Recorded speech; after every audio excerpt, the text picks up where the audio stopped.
So the two biggest questions that are going to come up when somebody watches this right now, and I want to make sure that we answer. Number one, that's completely bullshit because people are just going to say that straight up, which is awesome. And I want to be able to answer that. Number two, how the hell has he done it? So let's cover that. So when it comes to what's going on in Mr. Aaron Selkirk's world, when it comes to the business, let's just go in a nutshell, what's going on? What are you being able to achieve? What does the business actually look like?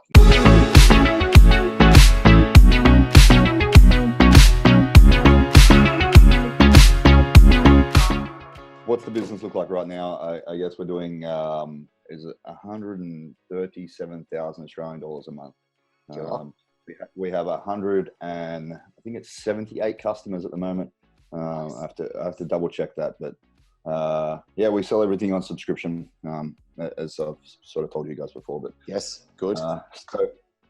But yeah, that's where the current business currently is. We just raised some money as well from external investors, because we want to open 2 new gyms next year. So one in August and the next one in December, January. So that's what's going on. Dude, that's exciting. Okay, how many trainers are on board? What does the business actually look like? How's the operation running? We have 15 trainers and 15 staff and 14 trainers. So we have one guy who is not a trainer and he works on the systems and the management side. He's the financial guy and the operations guy, because I'm pretty terrible at using Excel. So, and I struggle with 1 + 1. So, so yeah, I needed someone else, and he was a good friend of mine, and like a economics student, studying master's economics and stuff like that. So nice. Okay, this is really good. Now, obviously, I laugh as we go through this because you're crushing it and you're doing such a good job. Because the first time we recorded was talking about how you started at 300 a month. I didn't even know how to do the calculations between what's the percentage growth from 300 to 137,000 a month. So whatever that is pretty awesome. Now, when it came to like the problems that faced as you were getting started, so let's help the coaches right now watching us when it comes to, okay, how do I get started? How do I actually get momentum to be able to build to the level that you're at? What were the problems that you were facing that you were really struggling with? Well, the first problem was I couldn't get clients. So that was the first problem. And now it's a lot easier. But that's the first and main problem I think most coaches face, is that everyone wants to be a personal trainer these days. There's pretty much everyone wants to do it. Or a lot of people want to do it, at least. Yeah. It seems like a very attractive job, because you do, what is it? I don't even know anymore, but like, a 7-day course, and then you're then a personal trainer who can then earn $100 an hour, and like doctors don't make that much money. Yeah. So, and they do a 9-year medical degree. So it's a very attractive job for the money aspect. And then it's also attractive because of the freedom of lifestyle. Like if you only want to work 4 hours a day, you can work 4 hours a day and be pretty happy. Like those things as well. So, and people like being healthy. The gym is very popular. So, it's a lot of competition, and you have to work out how to separate yourself from all that mass that sort of wants to get every single client they can get. Yep. So I'd say that's one of the biggest things, is learning how to separate yourself and learning how to do marketing. That's a big killer. Obviously, you have to be very good at your job. You can't be a shit personal trainer and charge a lot and then expect people to stay with you. So that's a big thing as well. It's like you finished a PT course and then you think you're ready to fucking go. But I am still studying, right? I'm still studying. This morning I was still studying PT, like how to be a better coach, and I have like fucking 14 coaches working for me, and I'm still every week putting in like 5 to 8 hours of study to be a better coach. Dude, I absolutely love it. And I think that's so important for other people to hear, because I feel like one thing when it comes to how do you grow a business to the level that we're talking, using you as the example, is you've got to be providing an excellent service. And I know Selkirk Performance is providing an excellent service and something that's a big focus on. So when it comes to actually making sure that you're, number one, you're being a good coach, but number two, you're getting your coaches to be a good coach as well. How are you navigating that sea? So I hired a head of education for my coaches. So we have one guy who's pretty much done like every fucking course you can do. He's a bit of a course slut. So he's I think he calculated he's done like 120 courses. Like something ridiculous, like Poliquin, like top level, Exos, PRI, NKT, like all this random. All the acronyms possible. Yeah, every single acronym possible. So, and he wasn't so good at business, right? Amazing coach, like absolute freak, knows fucking everything. And he wasn't so good at business. So I made him an offer to come over here and work for us. He's an Aussie as well. Yeah. He's coming over to work for us, and he starts, I flew him over for a month to work with the coaches and educating the coaches and helping us create systems to make our coaching more scalable. And then I made him an offer to come and live here and work for us. Because he's better than me. So you have to. I think one big tip that I got was when I was starting with this, like one of the CEOs of this massive company that we work with, he said to me, like, I said, like, fuck, man, it's getting pretty hard. And he's like, all you have to do now is to work out to hire people better than you. And I was like, okay, all right. So that's good advice. Every single time I try to look for someone better. Like the guys that do my content, they are better than me, Yep. Like there's no question about it. Like he's a high school philosophy teacher, so in studies psychology. So so he loves this shit. I don't love making content. I'm terrible. Dude, Aaron, this is really good that you touched on this, because I feel like a lot of coaches just try and do simply too much. And especially there's a level that you get to that is, sure, you're going to have to do a lot of stuff. That's perfectly fine. But to really grow, especially past to a multi-million dollar business, is you need to bring on people. I had a mentor once teach me, this was the game changer for me, is when you have a problem come in, when you have a task come into the business, it's not how do you do it, it's who does it. And you simply start delegating that. And I know that's something that you've gotten really damn good at. So even to showcase that, let's say, what does a day in the life of Aaron look like? What are you actually doing for this business to bring in what you're doing? Not much anymore. A lot. I'm still working a lot. It's unfortunate, but that's cool. This morning I normally have clients in the morning, but because of the time of year, it's Christmas time, a lot of clients are traveling at the moment. My mornings generally look like this. I have clients at 7:15. Yep. And I have like 2 or 3 clients. And then I normally go for a breakfast. And I'll sit at the cafe and I'll go through our Facebook ad stuff, and then I'll transfer all the information from the Facebook ads onto an Excel, and then I'll check the CPM. Yeah. Check the CPM, check the CPR, nice. CP, and video views, what it costs for a 10-second video view. I transfer that all to an Excel, and then I send screenshots to my creative guys, because I say, like, this ad's not performing. We need to change something here. Work out what to do. So they go along and they do it. I had to teach them all that stuff. Again, they are better than me in certain things, but then they didn't understand the concepts of it all. So I had to teach them that stuff. But the guys, Jonas and Jon.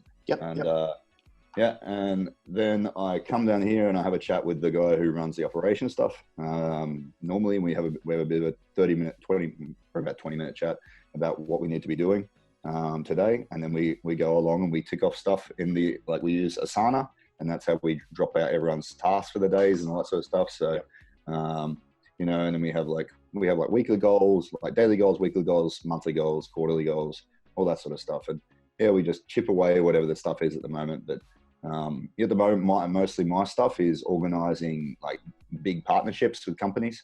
And we're doing some stuff on LinkedIn and some stuff there. But the rest of the stuff is mostly outsourced to other parties. And I also have to check with every single team that we have. Like, we've broken the companies down into teams.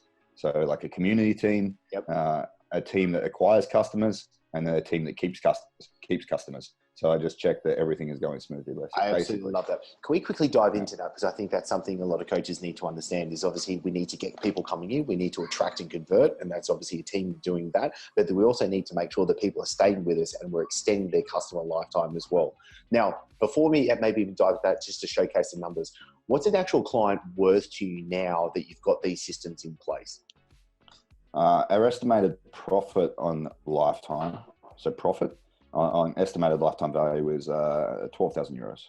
12,000 euros. I hope a lot of coaches actually get that between the two ears right now, because obviously it comes to, all right, You're signing on clients. That's profit. That's profit. That's Yes. after, like, I've estimated like what they cost in my gym. So what sort of square meters they use. Yeah. What they cost for me drink wise, like with protein shakes, what they cost for me.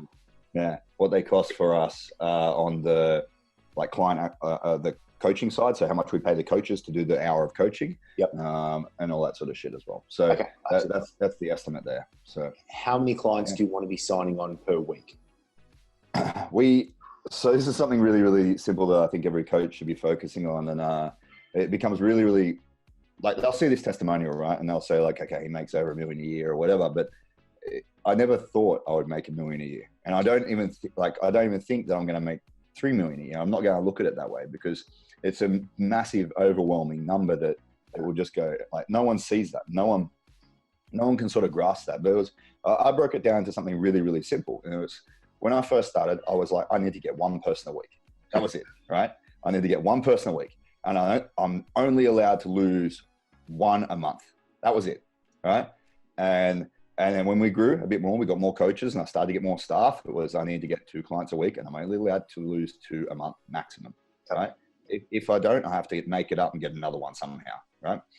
And then, like, up until recently, it was 3 clients a week. I need to get 3 clients a week. I'm only allowed to lose 3 a month. And now, to get 5 clients a week, I'm only allowed to lose maximum 5 a month. So then your net client rate, like the net client ratio, you're always getting more. So, and it made it really, really simple. And I found that it just becomes so much less overwhelming. It's like, okay, like, is it Wednesday and have we got clients? No, we haven't got clients, and we maybe need to be doing something, right? So, I don't know. I think it's brilliant because, like, you and I always laugh about this stuff because we can't make it too complicated. As soon as stuff gets too complicated, I know I'm just like, I have no idea what's going on.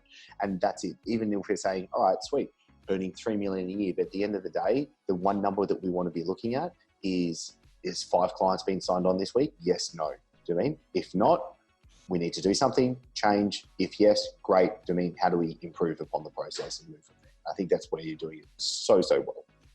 Yeah, and I think, like, a lot of people get, like, you can do that by sitting on Facebook without even running ads. Yeah. You know, you can write content and you can message people that engage with your content. Like, if they like it, I would send them a message. Like, how's your training going? And it was something so fucking simple because I didn't know how to run ads. You know, like, I had no idea. Eventually, when I started doing more work, we started doing more work on the ad side. We eventually got that stuff down pat. But like, now we're still working on it, right? We're still trying to understand it even more and more and more. And it's always changing as well. So it makes it even harder. And unless you have that time, or you have someone that can run your ads, you know, it makes a really tough job. But yeah, I think keeping it really simple is a big thing here, because, you know, when you first get out of being a personal trainer, let's say out of the PT school, for an example, it's like, okay, now I need to get hours, you know, and it's pretty simple if you only decide that you need to get 1 a week, you know, and that can be enough people. Like, it sucks at the start. For the first few weeks, it sucks. But after 6 weeks, you've got 6 clients, you know, and to train with you twice a week, that's 12 hours of work. If you're charging $100 an hour, that's $1,200 a month, you know. Like, this is simple math at the end of the day as well. Like, and that's the thing. I hope a lot of coaches understand what Aaron just said there, because let's just say, for example, if Aaron's signing on 5 new clients into the business each week, and he knows that the profit from each client is $12,000, that's an extra $60,000 coming through each and every week, compounding on top of each other. Like, yeah, it's just, think of the numbers at the end of the day when you have this simple process on board. Do you mind sharing kind of like just the process on how you're actually bringing in, say, attracting leads and then getting them on board? Because I think this will be a nicer eye-opener. The onboarding stuff is getting better. And that's something we really work on, because I believe that's something that can, we're a face-to-face company mostly. We do some online stuff, as you know, but we live in a city with roughly 1 million people. So it's not the biggest city. It's not like Melbourne or Sydney or, you know, LA or anything. Yeah. Yeah. So, you know, we need to sort of nurture our leads in a way, right? So, so keeping them is really, really important. Yeah. As for getting them, we have multiple avenues. We employ a cold calling company, and we buy lists from external sources, and we sort of segment those lists to people who make a certain salary or live in a certain neighborhood, or, you know, and we employ a cold calling company. We train the cold calling company to to do sales or to book us intros over the phone. And those work pretty well. Not as well, but as like a Facebook ad, because a Facebook ad, the person is taking action on their problem. So there's the difference there. So the conversion rates are not as good. You're looking at like a 40% conversion rate, whereas you get like 55 on Facebook or something. So, but yeah, in terms of the people that come in, they are generally people that are more targeted, because we've given the list onwards. So we bought the list, and we do it that way. So yeah, Facebook ads is one way. We just run simple funnels, basically a problem video and then retargeting with a lead ad, like really, really simple stuff. But we're building something out for the next year. Like right now we're working on it, where we have basically like small problems. Like we have, because our clients are super busy. So we noticed like the watch through rates of a lot of our videos, even if they're really engaging, are not so high, because our clients just won't sit. If they see like 3 or 4 minutes on a timer down the bottom corner, they won't watch the whole thing. Yeah, so we worked out that we need to do 1 minute videos as the awareness video, and then we need to do a consideration video, which is another minute, retargeting 50%, and then a lead ad at the end for to get them in for an intro session.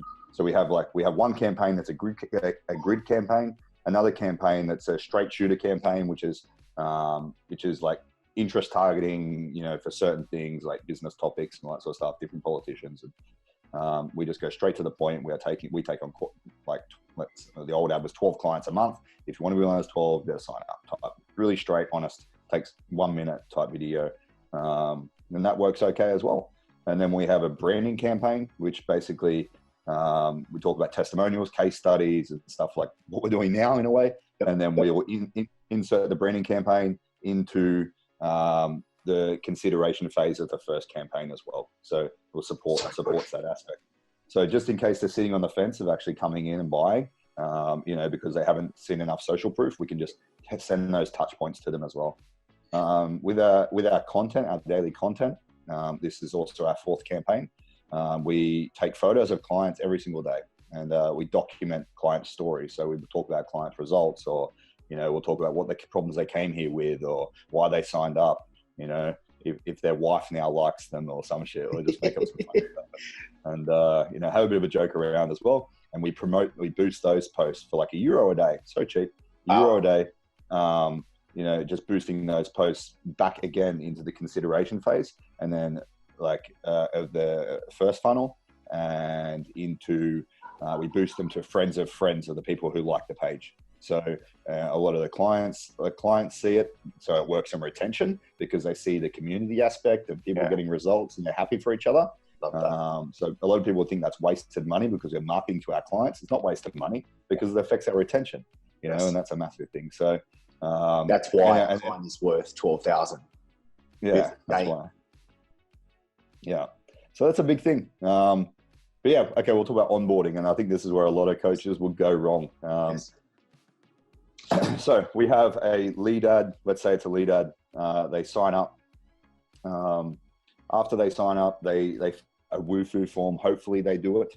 Once they all, which is basically a form, is a survey asking a few questions about why they signed up and how interested they are, and we go through those things.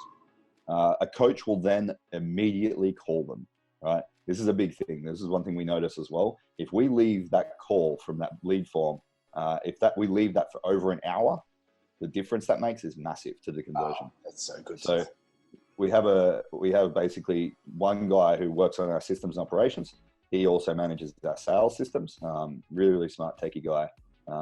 And he basically put it through Pipedrive. He calls them on the phone, and he books it in for, asks them a ton of questions over the phone, books it in for the coach that he feels will be the best fit for that person. That coach then gets a calendar invite for the session. The coach will then see the guy's email. He'll shoot them a video. The coach will shoot them a video on an app called Bonjoro. Yeah, I love Bonjoro. Yeah. Shoot them a video. Send them a video talking about what they write in their Wufoo form, or what the sort of message it was between the sales guy and the coach, what they're interested in, what they want to achieve. The coach will then talk about what he likes to help people achieve. Maybe they're a little bit matched up. And then he says I'm going to call you the night before your intro. So he'll text them and call them the night before the intro, make sure everything's okay. You know, so they feel a little bit less pressure when they come in, right? Because I think like a lot of PTs, they say 70% of people turn up to the intro. They just don't turn up, right? Or you, like most online stuff as well, it's like they don't turn up for the call. Like they just start to back out in the last second. But it's mostly because they don't trust themselves. They're, you know, lacking self-confidence and don't believe they can follow through after they were to buy. You know, they really want to buy, but then they think they can't follow through. They can't do what's required. So you have to jump on the phone and you have to handle that objection before they even come in for the intro, you know, and take the pressure off. And if they feel like that maybe it's a little bit too much, okay, let's catch up for a coffee then at a cafe across the road. Don't even come to the gym, you know? So, you know, that might be the thing we have to do. Or you might say, all right, man, cool. I understand. Let's meet up for lunch next week then. Let's meet up for lunch. So we'll go for lunch with them instead, right? So it depends on how we actually hold the intro sessions. It can be very, very different. During like a gym intro session, we will take them through an FMS test, you know, FMS, functional movement screen, some PRI stuff, some different assessments, some breathing assessments, a modified Cooper's test, and then like obviously a question like you sitting down in the lounge, talking about what they're trying to achieve, what they want to get out of this, and all that sort of the basic stuff, some motivational interviewing and all that sort of stuff. So have a chat with them, then we go to the test and we show them all the problems they have. And we tell them how it's going to fix it, the roadmap to fixing the problems, what they're to expect in certain periods and certain checkpoints, you know, and then what's required from them. And we make a sale. Once we made the sale, we let them go home. They're gonna experience some buyer's remorse. This is always the way, right? They nearly always experience buyer's remorse. So we know roughly when that sort of happens. It's when they get home and they tell it to their wife, you know, most of our clients. So then we'll jump on video and we'll shoot them a personalized video on Facebook Messenger. We'll add them on Facebook during the intro, and we'll shoot them a personalized video on Messenger, saying about how excited we are to work with them. You know, thank them so much for coming today, having the confidence for turning up and buying and trusting you, like trusting me with helping change their life and all that sort of stuff, being grateful straight away. Then the first time they come in, they get a wow pack, which gives them like a protein shaker, a sweat towel, I don't know, some protein powder, some fish oil, and some random shit. So we give them and that's also to see the fact that we have supplements here to sell. Yes. Right. So a lot of people forget the fact that you can make money other ways, right? And we also give them a meal. So we also have food to sell. Yes. So that's another. So we give them a meal during the first session, and they go, "Fuck, these guys have food. It tastes really good." And I can come to the gym and I can grab my food and I can go. You know, so that's a really big thing as well. So that's included in the wow packs. They're called wow packs. After 1 month, all right, after every single session, the coach needs to send them a message the day after, a recap of the yesterday's session. Yesterday we did this. It was a 5 kilo increase on last week's bench press. You know, it looks like you have a ton more energy. This stuff has a massive effect on how someone feels. So, you know, if you think about this, it sounds like a lot of work for the coaches, but if the coaches only need to do this for 12 different people, it's not that much work. No. So, and it's a system as well. So it's very like quick, easy, efficient to get through. Yeah. And we have Asana, which tells every coach what they need to do every single day. And then they have to check it off. And then we have a client success guy who makes sure that all those tick boxes get checked. And he's allowed to check up on all the coaches' social media as well. So makes it really, really simple. Okay. 1 month in, we give them a training shirt, because then that welcomes them to the community. In the 1 month point, they take them out for a coffee in a different cafe it's not allowed to be inside the gym. It has to be in a different scenario. We'll look at the goals. We'll talk about the goals again, and then we'll just talk about their life. And then we give them a Selkirk shirt. And the difference that makes is absolutely massive. If you give it to them the first session, they feel like it's something you give to everyone. Yeah, when you feel it, when you make them work, they've earned it. So, you know, you're no longer a prospect. So you get the shirt, and then I send them a video. That's the day I send them a video, and then I really welcome them to the company. Nice. I like that. Head honcho comes swooping in. Yeah, so that's how that works.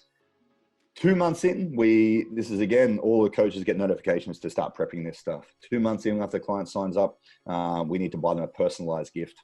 So, like yesterday, I bought my client, not yesterday, 2 days ago, I got my client's gift delivered. You know, the saying, coffee is for closers. Yeah. So I got him a big canvas for for his VC fund, like next to the coffee machine, So saying coffee is for closers, and yeah, that cost me a fair bit of money, but like he's a client that's worth a ton of money. He's got me 5 clients so far in the few months that he's been training with me. He actually invested in my company in the end. So he's one of the investors, and he got that. So we buy him a personalized gift. In the 3-month period, during the first session, we have to take a Polaroid photo with them. We take 2 Polaroid photos. One goes on the wall, and the other one gets stored in the drawer here for the coach to send to them at the 3-month period with a handwritten letter and a massage voucher. Right? So yeah, if you look at customer retention and client satisfaction, it's the first 100 days that really, really count. So yeah, we focus over 90 days, generally get stretched out to 100 because of waiting on presents and, booking the coffee and all that sort of stuff. It ends up being over 100 days, but the plan is that it ends up, 100 days, you really focus on that customer life cycle, and you can turn that person into a massive fan. At the 3-month period, that's when you also send them all the referral vouchers. So you give them 5 referral vouchers for their 5 closest friends. At that point, they've got a really good relationship with you. So asking for a referral straight off the bat is the wrong way to do it. You got to build that sort of know, like, and trust factor where they can really, really trust that you're going to help their friend, not just that you're after some money. Yeah. So, and then they're in the community and they want to bring people into this positive thing. And then you've given them all this value and all this support that they never thought they were going to get. And it makes it very, very easy for the coaches in the end. I love this. I do. I totally love this. And that's the thing. That's the difference between getting a client that might be worth 1, maybe 2,000. Do you know what I mean? To having a client that's worth 12,000. Like, you're at least 10 timing their value.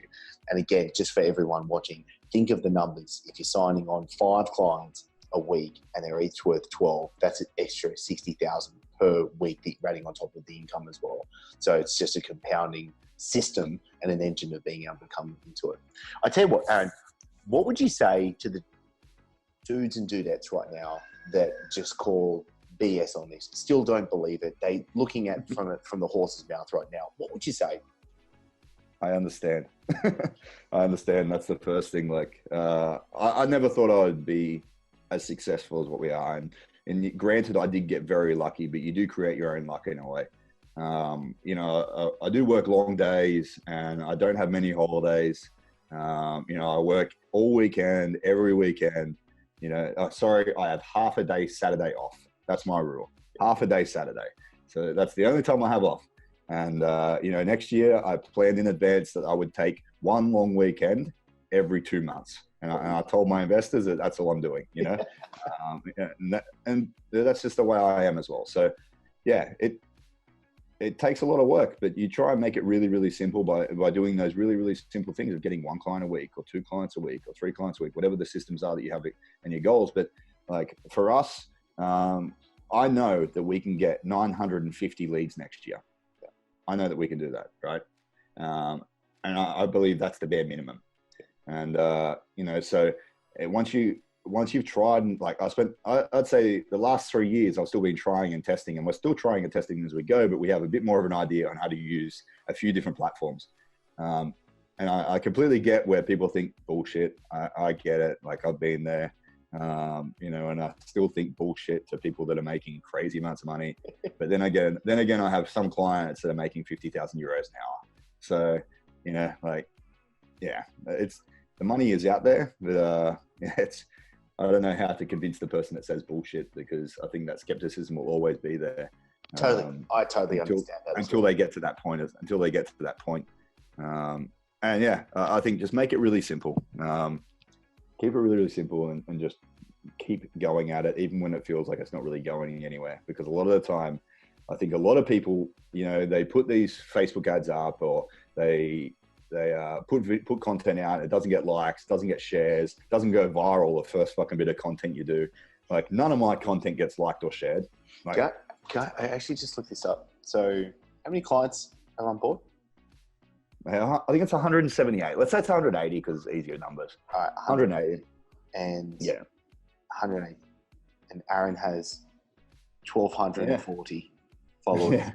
So which I think is just important, because it shows the importance of not having to grow your social media following, actually grow your business. There's a very big distinction.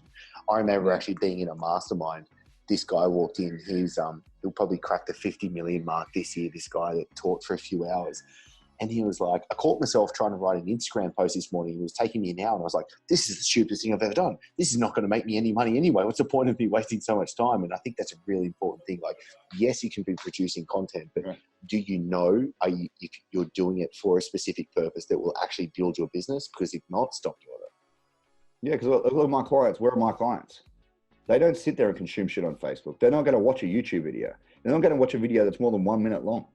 So what's the point of me ever fucking sitting down, creating a ton of content, right? I got a guy who's an amazing content creator. I pay him 1,200 euros a month. He's at my gym 40 hours a week. He gets his salary for coaching hours as well. And I just say, go for it, dude. I don't really care. Like, these are your boundaries. Stick within your boundaries and just get some shit done, put some photos up, write some blog articles, help me with stuff, be my assistant. And he started to mold into other roles as well. Like he's there. Because he understands people really, really well, and I'm sometimes a terrible boss. So he has to like sit me down and go, Aaron, don't speak to that guy that way. He'll get upset. So like and he helps me understand myself as well, and then just completely refocus the shit I'm good at, because there's not much point me putting Facebook statuses out. It doesn't really do much for me. Like if you check how much I post on Facebook, is like maximum once a week. So I don't remember the last time I put an Instagram picture up. Like, I really don't remember. I don't, like LinkedIn, I don't do shit. I message people on Facebook, like private message, and then we talk that way. And because my customer value is so high, I'd rather just message my current clients. And then I'm in a position where I can say to all my clients, hey guys, we need to scale this business. And like, I have 9 investors. I could say to them in January, once I sign the paperwork, now you all have to get me 5 clients, and they will go and get me 5 clients, right? 5 clients times 9, times 11, lifetime value. Easy. Yeah. But that's about building relationships. I don't believe it's always building relationships by sitting there talking about, like, my clients don't fucking care. Like they don't want to hear about my best fat loss strategies for, like, it just doesn't fucking matter. Like, they don't care. So, like again, it depends on who you're trying to go for, what type of clients you're after. If you do want to get fitness people, that maybe that's the better way to get them, but I'm just not going to waste time. Like we just, with our content's a little bit of funny stuff and, some stories of like client success stories all the time. And that's just acts as testimonials. And as soon as clients put their face on our like Facebook page, or Instagram page, it just works better. And we just boost those posts to people who are on the fence about buying our product. Yeah, that's it. 100%. So, it's exactly what we're going to do with this video as well. So everyone's watching, most likely that's what's happening right now. So cop that. All right, dude, let's make this practical. What's the one thing you want the coach that's watching right now to actually do, to take action on from now? I'd say jump on a call with you is the first thing. I know a lot of people are really, really skeptical about marketing mentors. And the reason why they're really skeptical is a lot of people want the $1 million business, but then they don't want to do the 15 hours a day work and the little bullshit stuff that doesn't seem like, it's the unattractive stuff. When you look at social media and these social media fucking business guys, and then they like, not like mentors, but like the ones who say they're bowling, Yeah. And, Look at me, look at me in my jet with my fucking Mac laptop, and then, this girl giving me drinks, and, like I'm always in the cafe. I'm always sitting in the cafe with my laptop, and this shit doesn't happen. It barely happens. Like it's crap. Like being an entrepreneur sucks a lot of the time. And a lot of people become an entrepreneur because they want to get rid of having a boss. And the truth is, I have 180 bosses plus 15 staff who are also my bosses. I work for them. They don't really work for me anymore. Like, that's not really how it works. So, and if you want to be an entrepreneur to get rid of your boss, that's the worst thing. You have one boss, you have one boss, and it's a lot harder. So yeah, I'd say take action and understand that when you do jump on a call, when you do get a mentor, whether it's you or even someone else, the mentor is not going to do the fucking work for you. And like me and you have gone backwards and forwards with launching my online stuff at many a times. And I'm a big guy on focus. So I really, if I see something that's just like taking my attention, and I'm like, I sit there and I do the maths, and I be real with myself and like, okay, this isn't going to work for me. right now. So now I need to divert focus back to this and just focus and nail the one thing. But yeah, jump on a call, get a mentor, whoever it is. I really like you. You make stuff really, really simple. But understand that when you do it, you have to put in the work and don't expect results for 6 months. I always say, like, you should not think about it for the first six months. And then at one point, sometimes it will just go, boom. Then you like one day you get 50 leads. Yep. Like, fuck, what do I do? But that's all the sort of, I don't know, like equity you've built up over that period of time, that social equity in a way that you built up over that period of time. And then you put the right ad out at the right offer at the right time, and then everyone was like, fuck yeah, now it's the right time for me. And everyone felt the exact same way. And then you got 50 leads, right? And a lot of people think that they're going to put one ad and then they're going to get 100 leads and they're going to get a calendar full. And it's like, fuck off. Like, it just doesn't happen, like I'm still testing shit, like every fucking day. So I appreciate you sharing that, because that's the thing is you spend so long of having to pivot and make these tiny, small, like 2 millimeter changes.